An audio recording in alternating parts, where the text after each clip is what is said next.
नवरात्रि का 5वां दिन रहा है और मान लो कि आपके घर में किसी बच्चे की, लड़के की या लड़की का या मंगल विवाह नहीं हो रहा हो या शादी नहीं हो रही हो, या उस लड़के लड़की के लिए बहुत प्रयास कर लिया आपने और उसकी शादी हो ही नहीं रही, अथक प्रयास आपने कर लिया और उसका मंगल विवाह नहीं हो रहा, तो ये देवी भागवत में स्पष्ट कहा गया, देवी भागवत में वर्णन किया गया, देवी भागवत में वर्णित किया गया और देवी भागवत में कहा गया कि आम का जो पत्ते होते हैं, आम का जो पत्ता होता है, आम का जो पल्लव होता है, उस आम के पत्ते पर हल्दी और सिंदूर, इन दोनों से स्वस्तिक का निर्माण किया जाए। देवी भागवत का संवाद है, बहुत ध्यान देना महाराज। जिन कन्याओं का विवाह ना हो पंचमी के दिन, नवरात्रे की कोई सी भी पंचमी, मतलब जो पंचमी तिथि पड़ेगी, कोई भी नवरात्रा हो, चाहे वो 4 नवरात्रे में से, चाहे वो पौष का हो, अश्विन का हो, चैत्र का हो, आषाढ़ का हो, किसी भी नवरात्रे में आप कर सकते हैं।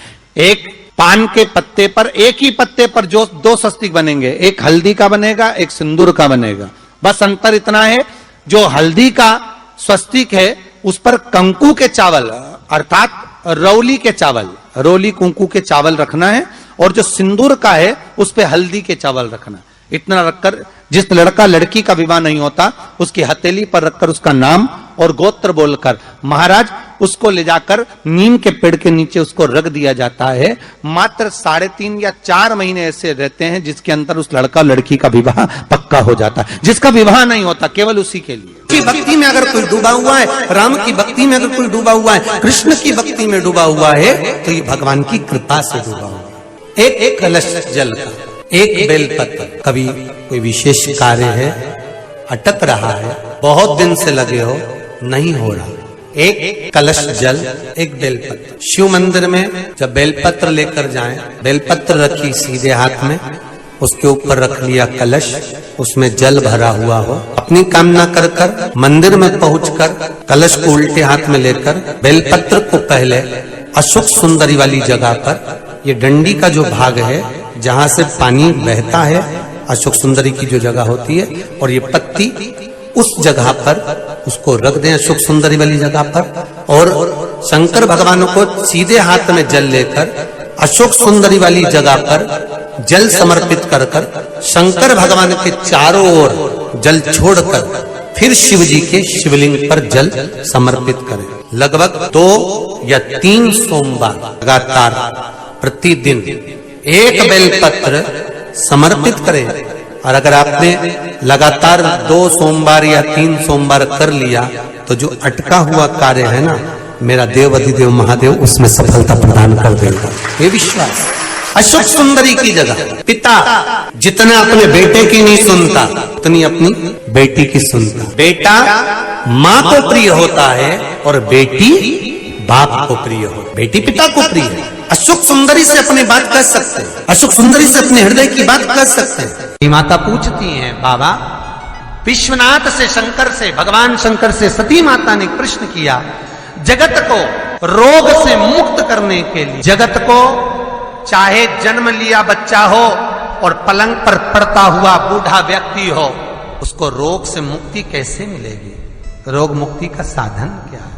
भगवान शंकर की पावन कथा कहती है, एक कलश के अंदर महाराज दूध ले लीजिए, उसमें काली तिल्ली डाल लीजिए, थोड़ा सा आंवला, सूखा आंवला बाजार में मिलता है, उसको डाल दीजिए। बाजार में अगर गीला बीला मिल जाए, बीला का फल, बेलपत्री में जो फल लगते हैं, बीला का गुर्दा, बीले के अंदर का भाग, अगर बीला नहीं मिले तो बाजार में सूखा बीला मिलता है, उसको पानी में गला लो, गला कर उसको पीस लो, पीस कर उसका उपटन बना लो, पीस के उसको एक कटोरी में ले लो।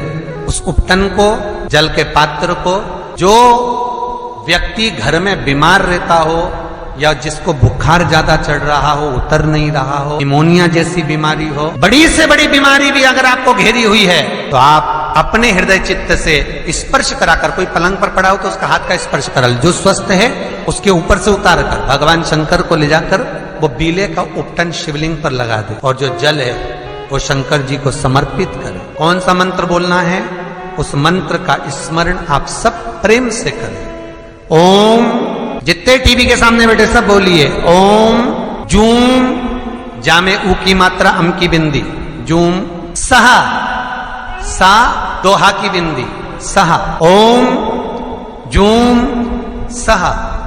ओम जूम सह, इस मंत्र का जाप करते हुए जो दूध चढ़ा देता है उपटन लगाकर, उसकी बीमारी, उसका रोग समाप्त हो जाता है। बहुत ध्यान देना, उसी चढ़ाए हुए जल को, दूध को, उस उपटन के भाग को थोड़ा सा ले आइए। जिस बच्चे को निमोनिया की बीमारी है, जिसका बुखार नहीं उतर रहा हो, उसके मस्तक पर लेपन कर दीजिए, हृदय चित्त पर लगा दीजिए महाराज। उसके बाद में उस बच्चे को वस्त्र से, गीले वस्त्र से पोंछ दीजिए, उस वस्त्र को झटकार दीजिए, बच्चे का बुखार 10 मिनट के अंदर उतर जाएगा। ये कभी भी कर सकते हो, ऐसा कोई दिन निश्चित नहीं है, कोई तिथि निश्चित नहीं है। जब बुखार आए, जब स्वास्थ्य ज्यादा गड़बड़ हो जाए, तब करिए।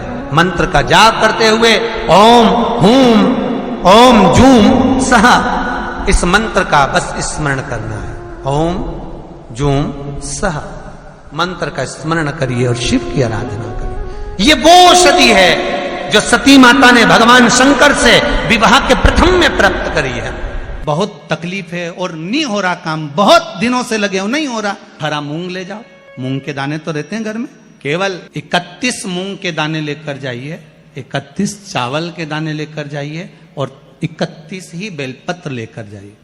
जिस दिन, कौन से दिन, सोमवार, उस दिन शंकर जी के मंदिर में जाओ, 3 चीज लेकर जाओ, मूंग के दाने, चावल, बेलपत्र। चावल जो 31 लेकर गए हो, अपनी कामना कर कर शंकर जी की देहली पर रख दो, चौखट पर, कहीं पर भी एकांत में उसको रख दिया जाए। मूंग के जो दाने लेकर गए हो 31, वो नंदी के पास में, जो नंदी का पांव ऊंचा रहता है, उस पांव के पास रख दीजिए। और जो 31 बेलपत्र लेकर गए हो, वो 31 बेलपत्र अशोक सुंदरी वाली जो जगह है, आपको पहले बताया है कथा में, अशोक सुंदरी जी का स्थान, ये शिवलिंग जलाधारी जहां से पानी बहता है, उसके बीच में एक मोटी सी लाइन होती है, जो शंकर भगवान की छोटी लड़की अशोक सुंदरी का स्थान है। शिव जी के 13 बच्चे हैं, 13 बच्चे में सबसे छोटी लड़की अशोक सुंदरी यहीं पर विराजमान होती है, जहां से पानी नीचे गिरता है। प्रत्येक शिवलिंग के सामने एक मोटी सी लाइन होगी, उस मोटी सी जो लाइन है अशोक सुंदरी, वहां पर जो 31 बेलपत्र लेकर गए हो, अपनी कामना कर कर पीला चंदन, लाल चंदन लगाकर उस पर समर्पित करते जाओ। उसकी डंडी जहां से पानी बहता है उस ओर होना चाहिए। आप निवेदन कर कर देखो, एक सोमवार कर कर देखना, दूसरी सोमवार आएगी, अपने आप आपका काम हो गया होगा। बाबा से निवेदन तो करो, क्यों भटक रहे?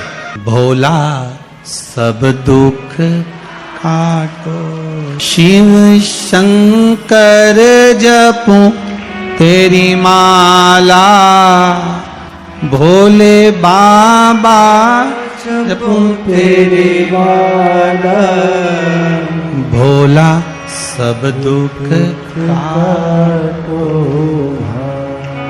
ओ भोला सब दुख काटो।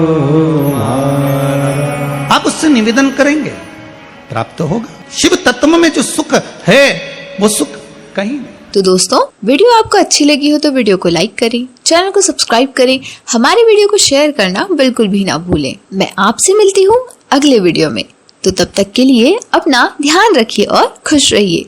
धन्यवाद।